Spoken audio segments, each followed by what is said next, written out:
The Beatles. They were okay. I mean, I was never as big a Beatle fan as a Rolling Stone fan.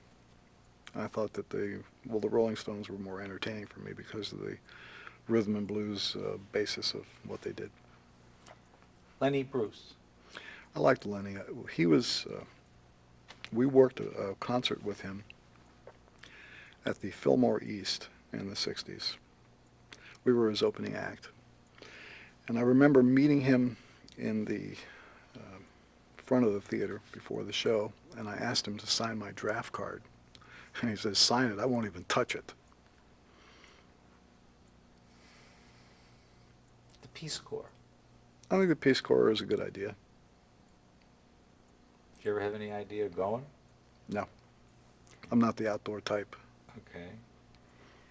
How about in general, the 60s scene in L.A.? Well, the 60s scene in LA was interesting from a sociological standpoint because it took so long for the rest of the world to discover what was going on here.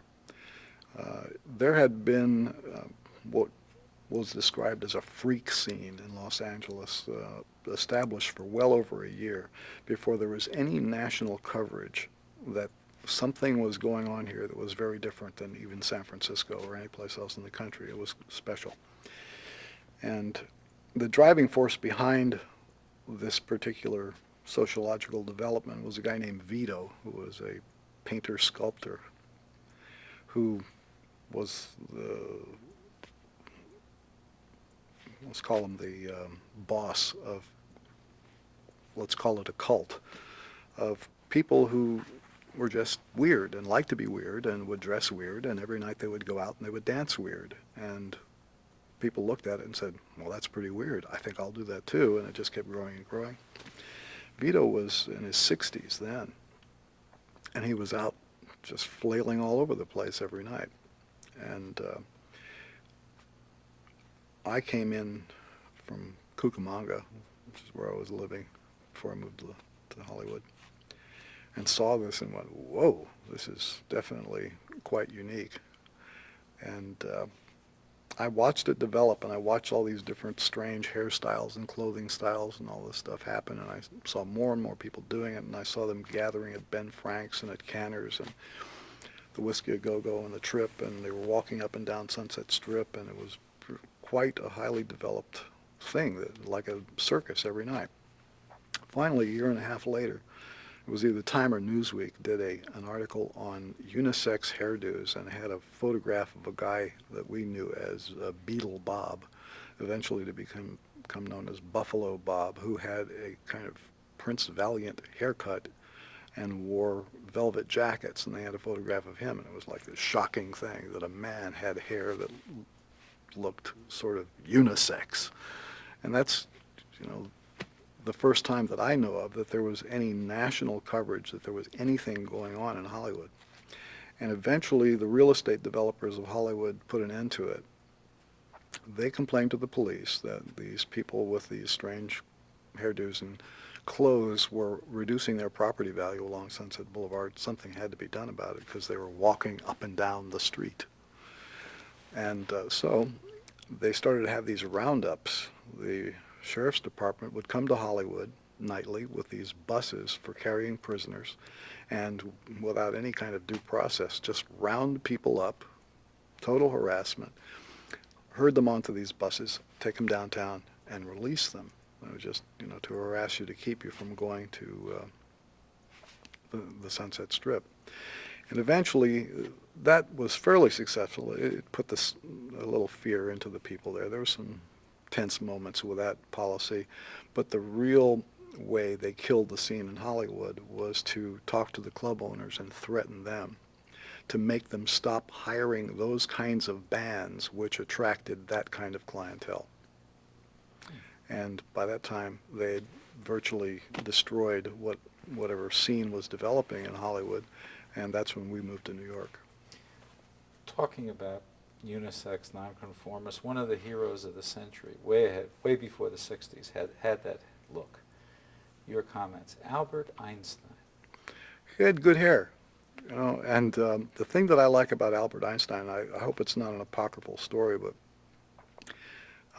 he liked the television show that I liked, which was Time for Beanie. I heard the story that he left an important meeting at one time telling the people that he had to go watch Time for Beanie. And I hope that's true. Well, we know for a fact that he also loved the character and connected with Sid Caesar to tell him. Actually, Oppenheimer told Sid Caesar that Einstein loved the professor. Do you remember the character? No. You remember Sid Caesar's professor? No. That's a fact. So Einstein did like television, so maybe it's not apocryphal. Oh, I wonder whether he watched wrestling then. I wonder. Well, 1964, if you would talk a little bit about the Mothers. What do you want me to say? I don't know. How did it happen? I got a phone call from a guy that I'd done some recording with in the past named Ray Collins. He was working with a bar band at a club in Pomona called the Broadside, and he had had a fist fight with their guitar player, and they needed a substitute guitar player for a job on the weekend. And so I was the substitute, and I went down there and played. It was basically dance music, Louie Louie and Midnight Hour and all that kind of stuff. And I kind of liked the band and suggested that if we were to learn some original material, that it would be possible, theoretically possible, to make a record. And the guy who was the leader of the band was a sax player named Davey Coronado. And he said, no, don't do that, because if you play original material, you can't work these jobs in these bars anymore. I mean, that was the fact. Because musicians in this area that they referred to as the Inland Empire were used only as jukebox function to make people drink this bad beer that they served there. And if you played a song that people did not recognize, the chances went up that they wouldn't dance to it, and if they didn't dance, they wouldn't drink, and if they didn't drink, then the bartender would, or the owner would fire you. So all the bands were induced to be as derivative as possible. And the more songs you played that sounded like what was on the radio, the better band you were. So anybody who took the chance to learn and perform original material really was taking a big risk. And it turned out that Davey Coronado was right. The minute we started playing original material, we got fired from every place that we tried to work. And only got a record contract by accident, because we'd been turned down by all the different companies. And the man from MGM who signed us was busy someplace else the night that he was supposed to come and see our group. He had some girl sitting on his lap at a club down the street, and our manager kind of dragged him by the ear down to the Whiskey A Go-Go where we were playing, and said, just listen just for a moment. So that's all he did. He listened for a moment. He said, okay, we'll give him $2,500 and we'll sign him. And he had no idea what we really did, because he walked in while we were playing a boogie and left before we did anything weird.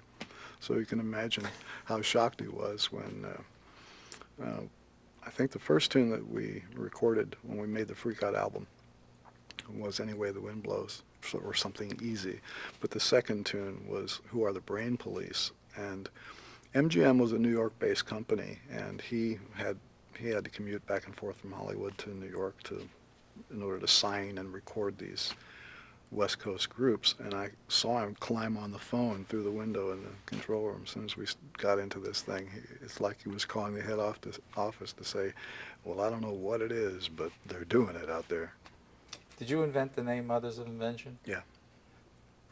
Just like that?